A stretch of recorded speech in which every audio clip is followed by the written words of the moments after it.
Please subscribe Tito Manny Vlog.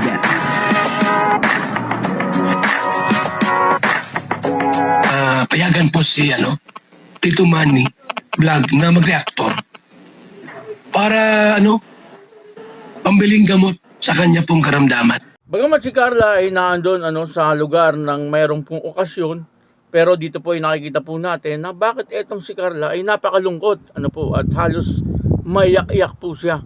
Dapat ay maging masaya po siya sapagkat ito ay isang kasiyahan. Nandun po siya sa isang kasiyahan.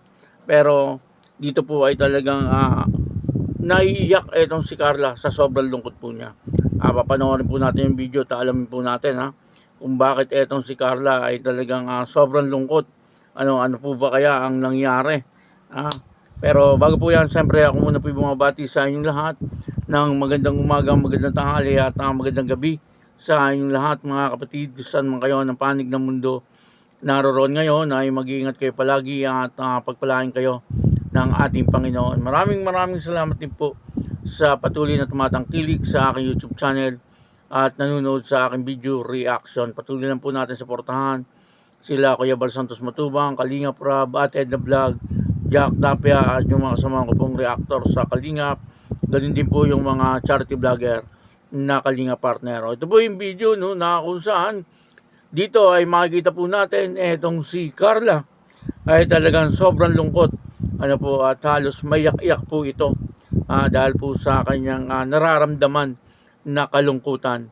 Ang kabuuan po ng video ito ay mapapanood po natin sa YouTube channel ni Kalingap Rob. Ayun tuloy lang po natin suportahan si Kalingap Rob at siyempre Carla Topolar Vlog. Ito po yung video, panoorin po natin. Tinutol po na si Papa niya. Si Kuya Bal. Tinutol po na ni Bensi. Ayun.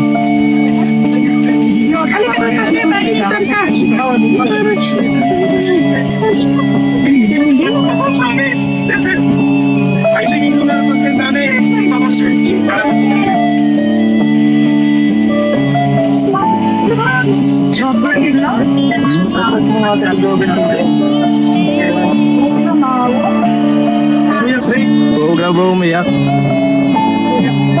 Friends po, stand by na po dito, tatawagin na lang po natin. Kuya Norms, comfort mo, umiyak si Grace.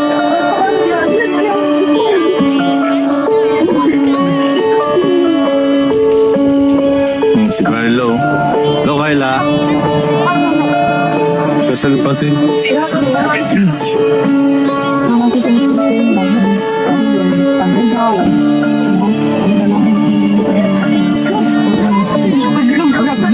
Ito din ba si Kuya Bal doon?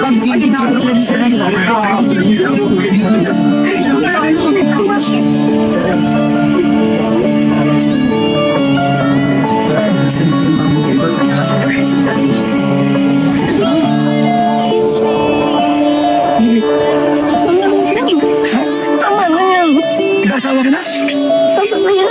Sige. Ito ang paya. Ito ang paliwanag.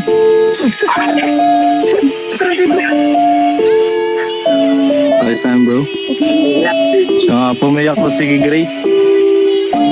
Ano daw, balita? Pinuntahan ni Grace si Kuya Bal at baka daw ma-high blood dun. Nagpapaliwanag ba sa rapid po kuya? Close na kasi si Biancy. Sa best friend, nagbubarkada kami nun Kaya medyo masakit kay Grace, naipit siya. Naipit siya sa gitna. Best friend niya, tapos si father niya, tapos Kuya Bal. Sakit niya sa damdamin. Pati si Ate Jack nag-iiyak rin. Si YP mo, Kuya. Pero, that's life. Yung talagang buhay. Yan na totoong buhay. Yan talaga. May reklamo sila so kailangan talaga harapin. Wala tayong makagawa. Karapatan nila magreklamo. Pero sana nakipag-usap man lang, pinuntahan ni Kuya Bal, di ba? Sana Hindi man nila kasi nagpunta naman si Papa sa bahay nila, pero walang tao doon. okay. Sa akin lang, basta mamaya, huwag masira yung energy natin mamaya sa kasal. Limutan natin yun. Kasal to ni Kakay, kapatid ko. Ayoko na masira yung kasal niya ng ganito. Yun nga po ang dahilan ng pagiging malungkot ni Carla. Kasi nga po etong si Kuya Bal ay nagkataon na EP na tulpo nung kasal ni JJ at saka ni Kakay. Ano po, ay medyo malungkot talaga, ano? At halos maiyak-iyak po itong si Carla. Si Ma'am Jack talagang hindi niya po napigilan yung kanyang pagluha. Ano po, nung malaman niya na itong si Kuya Bal ay AP na tulpo na nung dating Kalingap Angels. Ano, maging si Grace ay talagang grabe ang pag-iyak ni Grace. Ano po, talagang napaawa po siya kay Kuya Bal, ano, dahil po dun sa mga nangyari. Ano, at itinaon pa po, ano, na kasal ni Kuya Bal. Ano po, kaya si Grace ay talagang hindi po magkaintindihan si Grace, ano, talagang umiiyak po siya. Kung pwede lang siguro magwala nung mga oras na yon ay magwawala si Grace. Kaya lang, siyempre kasal po nung kanyang kapatid, kaya pinipigilan din po niya yung kanyang sarili. Ano po, si Kalingap Rob ay kitang-kita po natin dito, no, nakul lang etong si Kalingap Rob. Ano po, pero si Grace ay talagang hindi po siya nakatiis. Pinuntahan niya etong si Kuya Bal doon sa sasakyan, ano, habang nakikipag-usap kay Tulpo or doon sa mga staff ng Tulpo.